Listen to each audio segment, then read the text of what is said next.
Kaixo, Isabel Salcedo Larralde naiz, eta lan egiten dut Euskal Herriko Unibertsitateko Landare eta Biologia sailan, botanika arloan, eta nire ikerketa lana mikologian zentratzen da.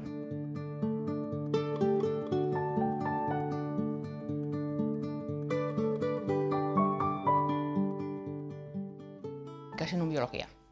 Hasi nintzen hemen, fakultatea honetan, eta gero neukan hanburu berezia landareak ikasteko. Neukan interesa berezia, eta orduan erabaki nun, bakarrik esan nahi dut ez zegoen horrela batzutan dago taldea edo joatea Salamankara, ze bertan zegoen espezialitate bat, landareak lantzen zituna, eta ara joan nintzen. Horrek eraman ninduen gero fakultate honetan hasi ziala euskarako lerroa pixkat indartzen, Jaso Mari Txurruken eskutik, eta orduan esan zen, baterako da plaza bat, eta sakiz aurkeztu zaitez, eta orduan katea esan zen. Torri nintzen fakultate honetan, eta gero hasi behar ginen ikerketa lana bat egiten, eta Madrileko jende batzuk kontaktatu nuen Madrileko jendeekin, eta lan egiten zuten ondjoetan. Eta horrela hasten zara, eta hasi nintzen ondjoekin.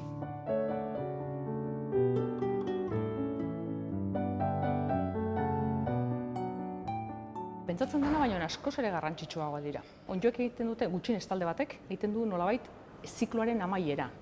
Da, talde saproio moduan ezagutzen diana, materia hilez elikatzen diana, nolabait kapasa dira bertan geratzen diren, ekosistematan geratzen diren materia organiko guzti hori, organikoa dana, inorganikoa bihurtzea eta gainontzeko bizidunek erabil dezaten. Orduan, katetrofikoaren edo prozeso geokimikoetan ezinbesteko funtzioa betetzen dute.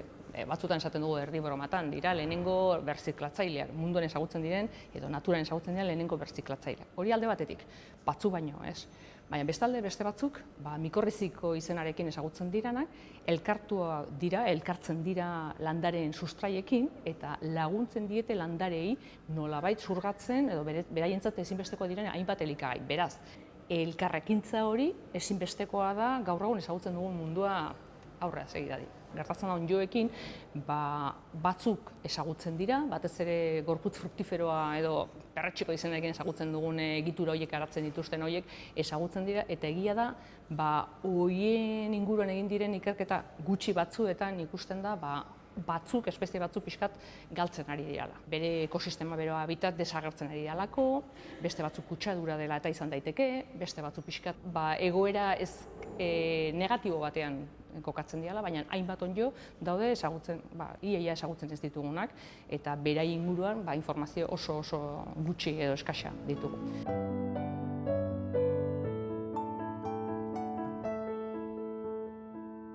Ondjoak gainontzeko bizidunekin gertatzen den bezala pairatzen ditu arazo bera. Garrantzitsuena da ekosistemen degradazio eta desagerpena, gero dago kutsadura bera ere, azken batean organismo hauek lurrean edo sustratoan daude, batzutan jasotzearen presioa, baina batzutan ez da presioa bera jasotzearena, baizik eta eragiten dana ekintza horretan, jarduera horretan, nolabait lurraren zapaltzea eta eraldatzen du azken batean ekosistema, organismo hauentzat oinarrizkoa den ekosistema. Gero ditugu ere inbaditzailea diren onddo batzuk, baina oso gutxi dakigu horri buruz. Nolabait susmatzen dugu espezie batzuk bat-batean hasi direla agertzen, orain arte oharkabean ezinezkoa da hain deigarriak izanik oharkabean pasatzea, orduan horrek esan nahi du berriak direla gure ekosistematan eta nabarmenki agertzen ari direla. Orduan pentsatzen dugu batzutan horiek pixkat inbaditzailetzat har zitezkeela.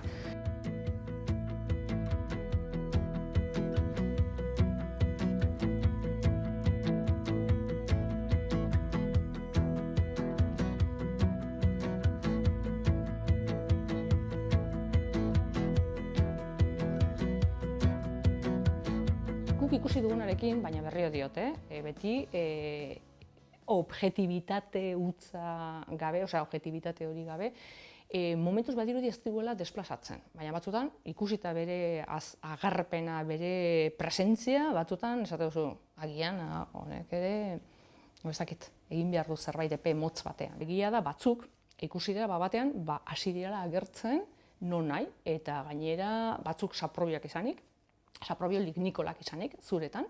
Esate baterako daukagu, deitzen dugu Horstania crassa, izena pixkate konplexua da, baina Horstania crassa izeneko espezie bat, bere kolore morea dana eta deigarria onddo munduan, orain arte jaso ez dana hainbat laginketetan, eta batean topatzen ditugu hainbat errestotan. Egia da batzuk agertzen diala bakar islandaretan, pixka aloktonoak dirana, baita ere topatu izan dugu eukaliptusan, baina baita ere aritzan, pagoan, eta hainbat tokitan non askotan laginduak izan diren eta orain arte ikusten ez genituen. Esate baterako espezie horri buruz, ez dakigu nola sartu den.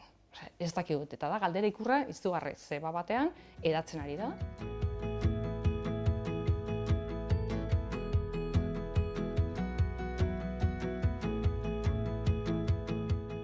Nik uste dut arautegi behar dela, baina beti pixkat leku informazioa jasota, ikusita ze jendea dagoen hortan ibiltzen dena, eta pixkat ez kopiatzea beste batzuk egiten dena, eta hori da momentu honetan gertatzen ari dena. Horren inguruan gainera egin genuen lantxo bat, ikerketa bat, pixkat gure interesa zela eta, saiatu ginen inkesta baten bidez, jasotzen interesak, maiztasuna, zenbat datu. Pixkat ikusteko ze perfila zeukaten hemengo pertsiko zaleek. Guk ikusten genuena zen, pixkat hainbat tokitan araudiak ipintzen ari dira, batzutan gogorregi, batzutan nolabait esango genuke pixkat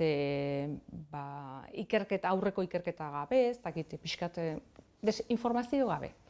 Eta orduan ikusi genuena zen, egia dela badaudela jendea prest dagoena hainbat arau zehatza errespetatzeko, baldin eta uzten badiete pixkat jarraitzen bere ohitur horiekin. Baina nik uste dut horrelako arautegi minimo batzuk ipini behar da, pixkat jendea ohartu behar dela presio, neurri gabeko presioek azken batean eramaten duela desagerpenera.